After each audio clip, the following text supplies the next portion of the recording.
بسم اللہ الرحمن الرحیم۔ السلام علیکم ورحمۃ اللہ وبرکاتہ۔ حضرت موسیٰ علیہ السلام کی بہن اس وقت کوئی 11 برس کی ہوگی، مگر یہ بچی بڑی سمجھدار اور ذہین تھی۔ وہ بڑی ہوشیاری سے بھائی کے پیچھے پیچھے گئی۔ ٹوکرا بہتا بہتا فرعون کے محلات کے قریب جا پہنچا۔ فرعون کی بیوی حضرت آسیہ بڑی نیک اور پارسا خاتون تھی۔ اس نے دیکھا کہ دریا میں کوئی چیز بہتی چلی آ رہی ہے۔ اس نے سپاہیوں کو حکم دیا کہ دریا سے اس ٹوکرے کو نکال کر لاؤ۔ چنانچہ حکم کی تعمیل کی گئی۔ دیکھا تو اس کے اندر ننھا منا خوبصورت بچہ لیٹا ہوا ہے۔ شکل و صورت سے بچہ اسرائیلی معلوم ہوتا تھا، اور ٹوکرا بھی انہی بستیوں کی طرف سے آیا تھا جہاں اسرائیلی رہتے تھے۔ چنانچہ فرعون کے درباری جو خوشامدی ذہن کے تھے، فرعون کو جا کر بتایا کہ حضور یہ اسرائیلی بچہ ہے جسے اس کے ماں باپ نے قتل کے خوف سے دریا میں ڈال دیا ہے۔ اسے فوراً قتل کر دینا چاہیے، ایسا نہ ہو کہ بڑے ہو کر یہ بچہ ہمارا جانی دشمن بن جائے۔ حضرت موسیٰ علیہ السلام کو اللہ تعالیٰ نے ایسی پیاری اور منموہنی صورت عطا کی تھی کہ دشمن بھی دیکھے تو بے اختیار پیار کرنے لگے۔ حضرت آسیہ نے فرعون سے کہا کہ اس بچے کو قتل نہ کریں، بلکہ ہم اسے گود لے لیتے ہیں، ہمارے محل میں پرورش پائے گا۔ اسے خبر تک نہ ہوگی کہ میں اسرائیلی ہوں، بلکہ اپنے آپ کو ہمارے خاندان کا فرد سمجھے گا اور اسرائیلیوں کے بجائے ہمارے کام آئے گا۔ فرعون نے اپنی ملکہ کی بات مان لی اور اسے پالنے کا فیصلہ کر لیا۔ اس طرح اللہ تعالیٰ نے اپنی خاص رحمت سے حضرت موسیٰ علیہ السلام کو قتل ہونے سے بچایا اور اپنے اس وعدے کو پورا کیا جو اس نے حضرت موسیٰ علیہ السلام کی والدہ سے کیا تھا۔ خدا کی قدرت دیکھیے، وہ شخص جو خدا کا دشمن تھا، اس نے حضرت موسیٰ علیہ السلام کی پرورش اپنے ذمے لے لی۔ فرعون نے خدائی کا دعویٰ کر رکھا تھا اور اپنی خدائی اور حکومت بچانے کے لیے اس نے بنی اسرائیل کے لڑکوں کو قتل کر دینے کی مہم شروع کی تھی، مگر اس کی بے خبری کا یہ حال تھا کہ اپنے محل میں اور اپنی گود میں اس بچے کی پرورش کے لیے رضامند ہو گیا جو بڑا ہو کر فرعون کا خاتمہ کرنے والا تھا۔ اب ہم آپ کو حضرت موسیٰ علیہ السلام کی پرورش کے متعلق کچھ بتاتے ہیں۔ اس زمانے میں جس طرح تمام عرب میں بڑے گھرانوں کے لوگ اپنے بچوں کو بچپن کی عمر میں دائیوں کے سپرد کر دیا کرتے تھے، جب حضرت موسیٰ علیہ السلام کی پرورش کا سوال پیدا ہوا تو فرعون کی بیوی حضرت آسیہ نے حکم دیا کہ شاہی محل کی تمام اناؤں کو بلایا جائے اور باری باری کوشش کی جائے، مگر حضرت موسیٰ علیہ السلام نے کسی کا بھی دودھ نہ پیا۔ حضرت موسیٰ علیہ السلام کی بہن کسی طریقے سے محل میں آ گئی۔ اس نے جب یہ ماجرا دیکھا تو فرعون کی بیوی سے عرض کیا کہ کیا میں ایسے گھرانے کا پتہ بتا سکتی ہوں جہاں اس بچے کی پرورش بڑے اچھے طریقے سے ہو سکتی ہے، وہاں اسے بڑی آسانی سے دودھ پلایا جا سکتا ہے اور بڑی محبت اور شفقت سے اس کی پرورش ہوگی۔ فرعون کی بیوی کے حکم سے موسیٰ علیہ السلام کی والدہ کو بلوایا گیا۔ انہوں نے بڑی محبت کے ساتھ حضرت موسیٰ علیہ السلام کو گود میں لیا، پیار کیا، چمکارا اور دودھ پلایا۔ حضرت موسیٰ علیہ السلام بڑے شوق سے خوب پیٹ بھر کر دودھ پیا، چنانچہ ان کی پرورش کا کام انہی کی والدہ کو سونپ دیا گیا۔ اس طرح اللہ تعالیٰ نے موسیٰ علیہ السلام کو انہی کی والدہ کی گود میں لوٹا دیا تاکہ ان کی آنکھیں ٹھنڈی رہیں اور ان کے سارے خدشے دور ہو جائیں۔ اللہ تعالیٰ کے کام کرنے کے انداز کس قدر نرالے ہیں۔ فرعون جس لڑکے کو پیدا ہوتے ہی موت کے گھاٹ اتار دینا چاہتا تھا، اسے اس کی بیوی نے بڑے شوق سے اپنی آغوش محبت میں لے لیا اور شہزادوں کی طرح پرورش پانے لگے۔ کسی نے سچ کہا ہے، جسے اللہ رکھے اسے کون چکھے۔ یہ انتظام حضرت موسیٰ علیہ السلام کے لیے بڑا فائدہ مند ثابت ہوا۔ اپنے والدین، بھائی بہنوں اور اسرائیلی بچوں کے ساتھ میل جول سے وہ باپ دادا کے مذہب یعنی دین ابراہیمی سے واقف ہو گئے۔ توحید سے محبت اور شرک سے نفرت ان کی رگ رگ میں پیوست ہو گئی۔ وہ اعلیٰ اخلاق سے آراستہ ہو گئے۔ انہوں نے انسانوں سے محبت کرنا، کمزوروں کی مدد کرنا، مظلوموں کی حمایت کرنا اور ظالموں سے نفرت کرنا سیکھا۔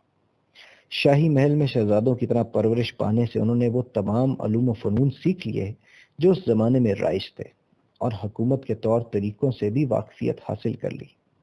وہ شہزادوں کی طرح رہتے تھے، مگر ان میں نہ شہزادوں کے سے ٹھاٹ باٹ تھے اور نہ ان جیسی اکڑ تھی، بلکہ انسانی ہمدردی، خیر خواہی اور خدمت کے جذبے سے سرشار تھے۔ چنانچہ جب جوانی کی عمر کو پہنچے تو نہایت صحت مند اور حسین جوان تھے، جن کے چہرے سے جلال ٹپکتا تھا، جن کے علم و فضل، سمجھ بوجھ اور ذہانت کا ہر طرف چرچا تھا، اور جنہیں ہر چھوٹا بڑا عزت کی نگاہ سے دیکھتا تھا۔ حضرت موسیٰ علیہ السلام اکثر جشن کے علاقے میں جاتے جہاں بنی اسرائیل کی بستیاں تھیں۔ وہ اپنی آنکھوں سے دیکھتے کہ حکومت کے عہدے دار اسرائیلیوں کے ساتھ کس قدر ظلم کا برتاؤ کرتے ہیں۔ ان کا قصور کیا تھا؟ یہ کہ وہ فرعون کو خدائی نہیں مانتے تھے، بلکہ اللہ تعالیٰ کے سوا اور کسی کو عبادت کے لائق نہ سمجھتے تھے۔ ان کا دوسرا قصور یہ تھا کہ فرعونیوں کے خیال میں وہ مصر کی سرزمین کے فرزند نہ تھے، اگرچہ وہ وہیں پیدا ہوئے اور وہیں پلے اور بڑھے تھے۔ اپنی قوم کے لوگوں کو بلا وجہ ظلم کی چکی میں پستا دیکھ کر حضرت موسیٰ علیہ السلام کا دل اندر ہی اندر کڑتا، مگر کھل کر ان کے خلاف آواز اٹھانا مناسب نہ سمجھتے۔ البتہ اسرائیلیوں پر محنت و مشقت کے بوجھ کو ہلکا کرنے کے لیے وہ مختلف تدبیریں اختیار کرتے رہتے تھے۔ انہوں نے حکومت کے عہدے داروں کو سمجھایا کہ لگاتار کام کرتے رہنے کی وجہ سے یہ لوگ کمزور ہو جائیں گے اور ان کی صحت خراب ہو جائے گی اور کارکردگی گھٹ جائے گی، جس سے حکومت کو نقصان ہوگا۔ لہٰذا انہیں ہفتے میں 1 روز کی چھٹی دی جائے تاکہ وہ آرام کر کے اپنی قوت بحال کر سکیں اور ان کی تندرستی قائم رہے۔ اپنی خداداد ذہانت سے کام لے کر انہوں نے بہت سے ایسے کام کیے جن کی وجہ سے ملک بھر میں ان کی نیک نامی پھیل گئی۔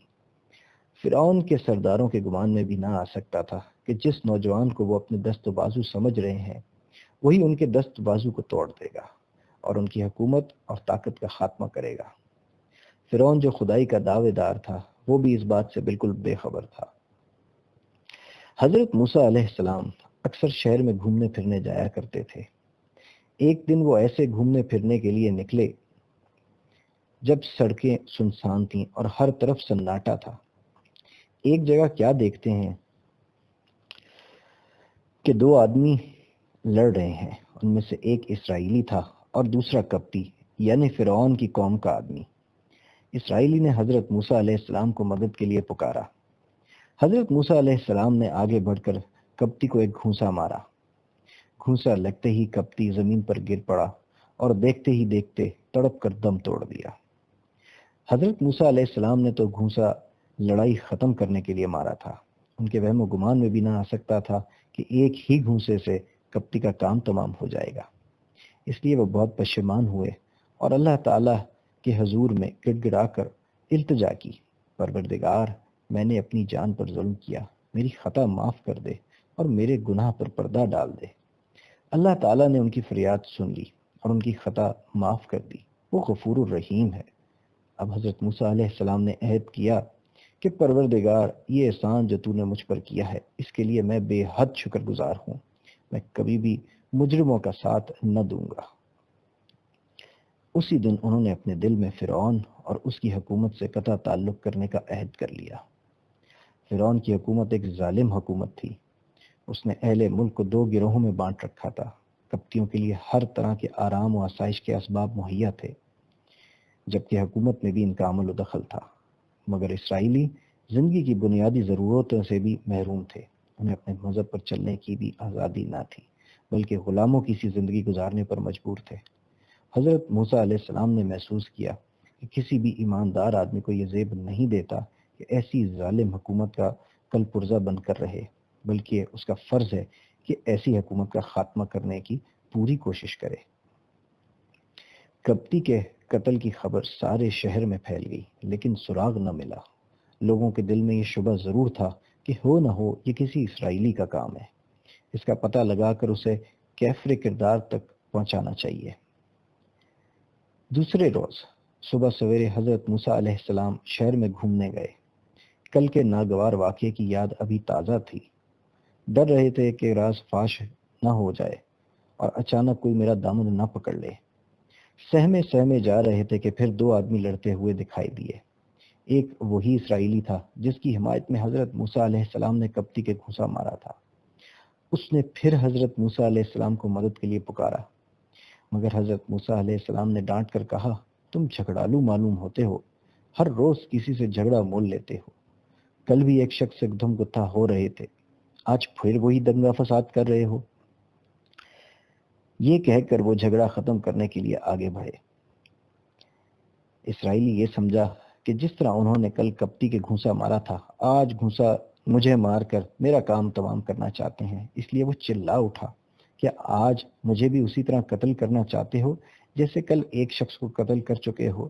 تم اس ملک میں ظالم بن کر رہنا چاہتے ہو، اصلاح کرنے والے نہیں بننا چاہتے۔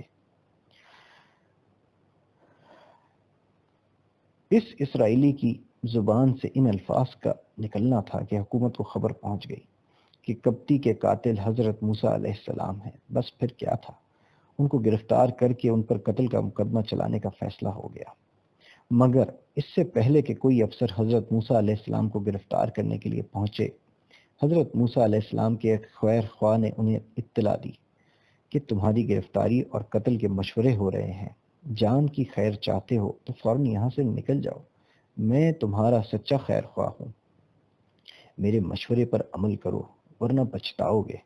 یہ سنتے ہی حضرت موسیٰ علیہ السلام دارالحکومت سے بھاگ نکلے تاکہ جتنی جلد ممکن ہو فرعون کی سلطنت کو سرحد کو پار کر جائیں۔